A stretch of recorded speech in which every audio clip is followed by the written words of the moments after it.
Hey, everybody, it's Tony George. It is March Madness and unique perspective today as we are being produced from the clubhouse at Pebble Beach with our producer, Doug. So that's interesting. He's on the road. And, of course, I'm bringing in the man, the myth, the legend himself, Sean Salisbury, wearing the Raiders hat in front of a Chiefs fan. That's okay. We'll let that slide. You know, we got bragging rights till I'll let you know when you don't have bragging rights anymore.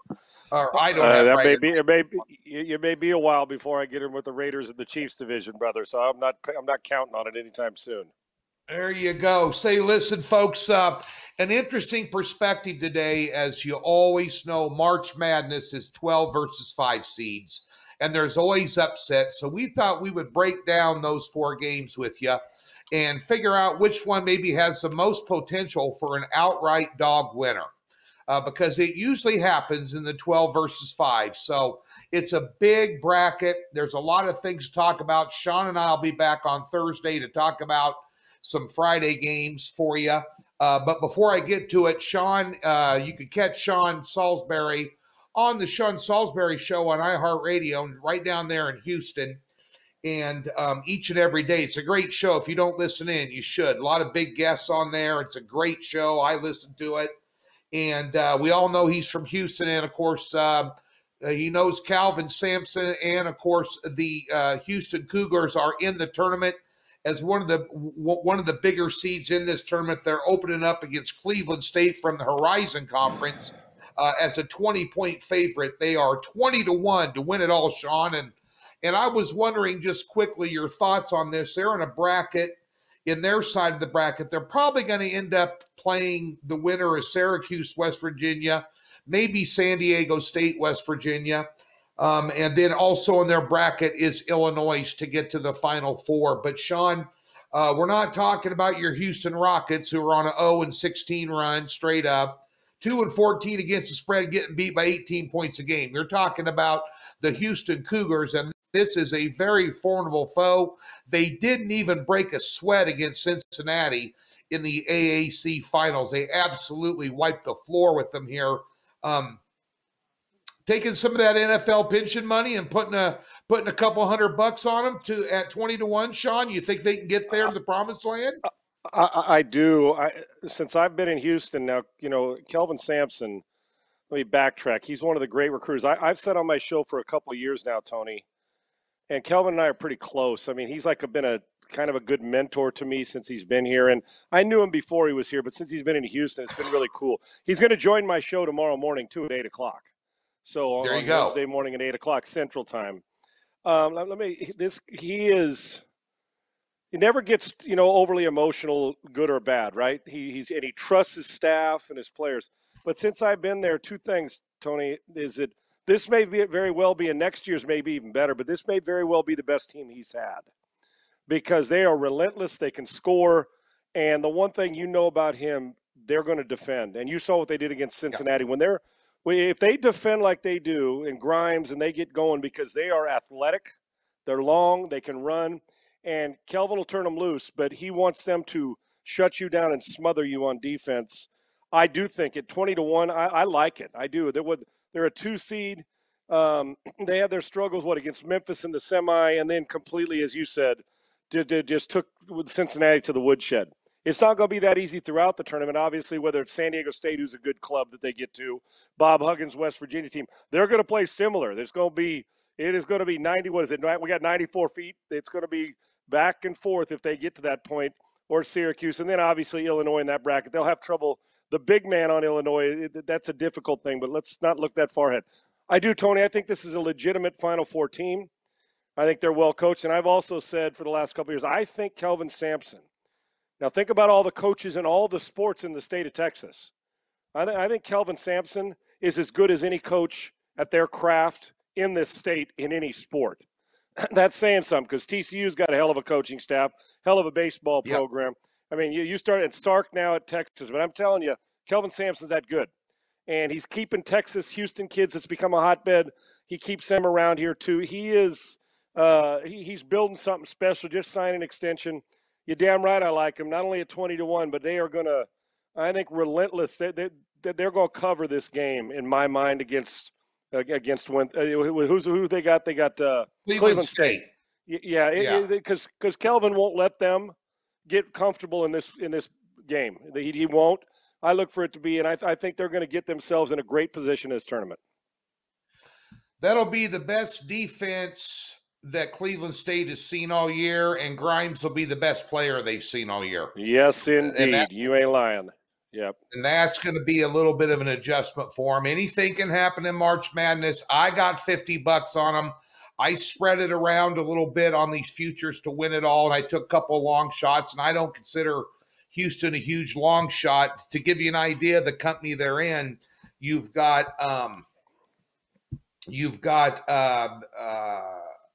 a couple of teams there that are even with them. Florida State, Texas, and West Virginia all at the same odds to win it, so they're in good company. But we're talking about the 12 and 5s, and let's get to it here, folks. Sean, we got Nova taking on a one-loss Winthrop team. Villanova has not been the same team without losing Colin Gillespie. And Villanova is 6.5 in that game. And we'll get to the totals in a minute. And there's 3 other games. Colorado taking on a very surprising Georgetown team. Patrick Ewing, I think, showed his mustard as a head coach in that Big East tournament this year, beating the likes of Seton Hall and Villanova, one of the other 5 seed here. Conversely, they're a 12. They did a hell of a job. Just shocking, actually, that they won that tournament, but well-deserved. They are a 5-point underdog to Colorado.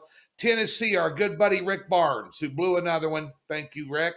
I got a nice cover with you, going against you again, taking on Oregon State, 7.5. Oregon State. Sean, of course, follows the Pac-12 as a USC graduate and former quarterback there. A little bit of a surprise there. They got through UCLA, Oregon by 11, and Colorado by 2 in the championship game. And then our other one is Creighton taking on UC Santa Barbara, the Gauchos from the Big West out there. So interesting here, Sean. I guess of all these teams that probably could pull the outright upset, in my mind, on these days here, I tell you, I got to lean a little bit with Oregon State, just because I don't think Rick Barnes can coach a game. I've been saying this all year long, and I'm stubborn in it. I pissed a lot of people off. I read the comments when you and I did a little beat down on him. I did a worse beat down on him than you did, but you agreed he's the type of guy that can blow a game out of nowhere. And teams he's supposed to beat, he has trouble beating. And I think in this game, Oregon State 7.5. If you look at the KenPom rating, they're supposed to be laying 11. So obviously they know that the number one is Oregon State's a dangerous team because they got nothing to lose. They played like they were a dangerous team in the Pac-12 tournament. But Tennessee here, Sean, laying 7.5. A little bit scary. They've had losses, to some mediocre teams in the SEC, including Kentucky, including Ole Miss, a game that we talked about, Auburn. We gave away that game, and we gave Barnes the benefit of the doubt against Auburn. Remember a couple of weeks ago, I said, well, the only drawback is Bruce Pearl doesn't have anybody to match up with Tennessee's talent, but Bruce Pearl can out-coach him, and by God, he did. So a little bit scary if you want to lay 7.5 with Tennessee in the opening round, in my opinion. Yeah, I'm with you, Tony. And didn't it start at 8? Hasn't that already gone to? Did it start at 8 points? Or I thought it did. Yeah. I'm going to tell you something now. My concern about the Oregon State. Listen, I don't have any doubt, Tony, and I am betting this game that while Tennessee's gifted and more talented, you give me 7.5 points after what Oregon State did in the Pac-12 tournament. My only concern is, did they leave it on the floor out in the tournament, right? Because they were an unranked team and they weren't ranked in the top 20, and they went a hard road, but they played really good basketball. They are going to give Tennessee all they can handle. To me, there's no way I'm picking Tennessee to win this by 8 points. There is no friggin' way. I'm with you, Oregon State, and I'm going to tell you another game in the 12-5. because you know there's going to be minimum of one, and there may be two of these things that the 12 seed takes over. The way Patrick's got them playing like he wants his team to play. And I'm big, as I've said before, it bears repeating. It's sometimes not the best team, although talent matters. It's who's playing the best at the right time. Patrick's got his guys believing. I think they got a big chip on their shoulder. Now, they may not be the old let's go Hoyas, but I can tell you, this is the way Ewing wants it to play. They're going to be more physical. I like them, too. I think they're, 6.5 points, Tony? Is it still there? They're 6.5-point dogs to Colorado. They're down to 5. I got Georgetown as an upset, and I'm talking about just point spread betting wise. Now, right, somebody's going to win outright 2 of these. Hell, the issue of and I know I'm picking one Pac-12 team to get inside that spread, meaning Oregon State, because I'm with you. Rick Barnes, prove it. Now, I know he's been into the 16 before in his past, and he's got ability, but listen, I guarantee you they're looking at this saying, oh, not today, son. Oregon State, they're going to get inside that number, and I'm telling you, so is Georgetown, and both of them may pull off the victory. I like the way both of those teams finished. I'm picking both of them as betting-wise to get inside that spread. Yeah, Oregon State is an interesting they're kind of Colorado's definitely an enigma wrapped in a riddle. I can't figure them out. They're number 3 in offense in the Pac-12 overall in efficiency, and number 2 in defense, and yet they have trouble closing out games. And that's a big concern against Georgetown, because Georgetown, they can close out a game. And bear in mind, Georgetown also beat Creighton this year, who is a 5 seed in this tournament, one we're going to talk about in a minute. But the one thing in Georgetown's favor, too, remember when you look at those records, their strength of schedule was 25th, and Colorado's was around 70th. So Georgetown is battle-tested, and I think that plays into this a little bit. When it comes to Oregon State, I'll look at some of these sportsbook SPY numbers. The total in this is 131. 100% of the money so far has come in on the over. 77% of the money's come in on Oregon State. So, you may have a game there where Oregon State's going to stretch this out. You very well could see an overtime game out of one of these 4 games as well. And this one here is about as likely as others here. The one thing about Winthrop, when you talked about Nova got handled in the first round by Georgetown in the tournament. We found out that was no fluke, obviously, but it raised an eyebrow or two. But when they lost Gillespie, they just haven't been the same team. And I'm not going to say, look, Jay Wright's a great coach. I mean, he's a good basketball coach. He's going to have his team ready to play here. But Winthrop is, this is a 23-1 team. They went through their tournament. 3 games, they won by a total of 77 points, every one a double-digit win. They could shoot lights out from the outside. I think this here, they should have this favored around 14 on the power ratings at KenPom, and Nova only laying 6.5. If Winthrop gets hot from the outside, that's something you need to be concerned about. This is a very good basketball team, and Villanova is going to have to play their best game to beat them, Sean. And what Winthrop's going to do? They're going to keep shooting, Tony. Yeah, they're going to keep shooting. They know the path for them to continue on in this tournament. Back to you mentioned Villanova. When you're playing without a guy, 2 things I know happen in the tournament every year when we have it's been a long time since we've had this tournament. Okay, it's nice to have it back, by the way. Yeah. Is 2 things I know. You better have a star, Tony. You know that. You better have a star, and you better have either good guard / perimeter play, as we've mentioned. Yeah. Villanova lacking a star, and Tennessee.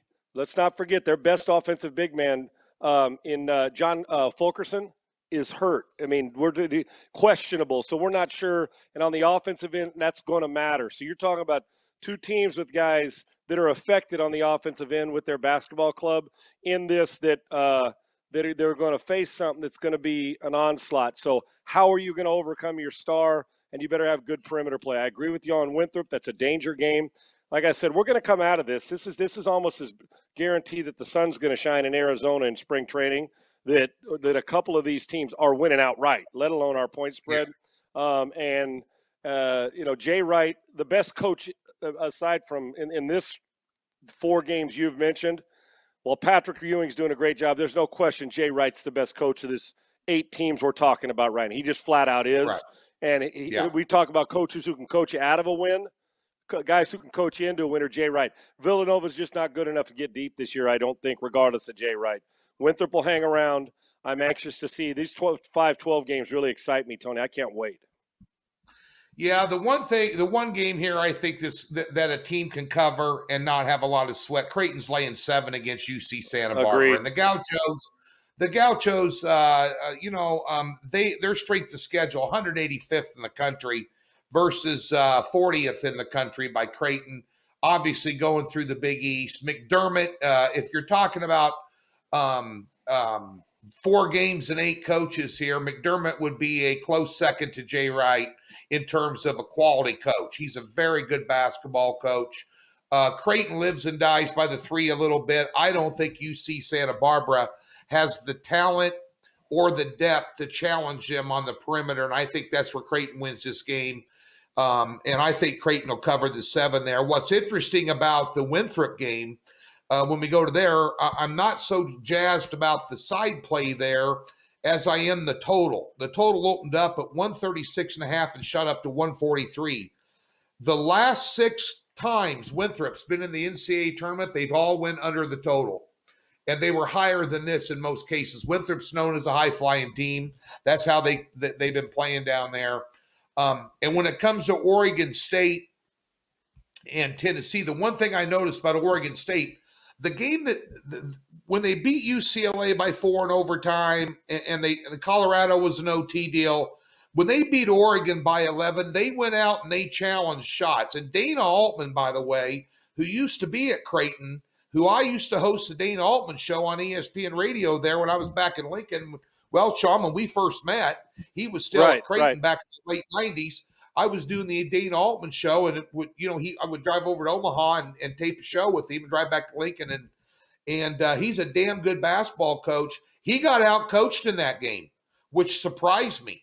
I mean, they went out and they challenged him on the perimeter. They took away a lot of the stuff that Oregon liked to do, and they just couldn't recover. And so I'm going to say that Oregon State, while they're flying under the radar screen here against Tennessee, they're well coached and they'll be prepared to play there. So that's a real danger spot. That's my pick for the outright upset. I definitely like the cover there. I like the under in the Nova game. I don't know where they're coming up to 143 points other than, Winthrop puts up their last 5 games. 90. Right. Yeah. But their last 5 games, that they put up a bunch against nobody. But I'll tell you what, a 60 on defense for Nova their last 5 games and 63 on defense for Winthrop.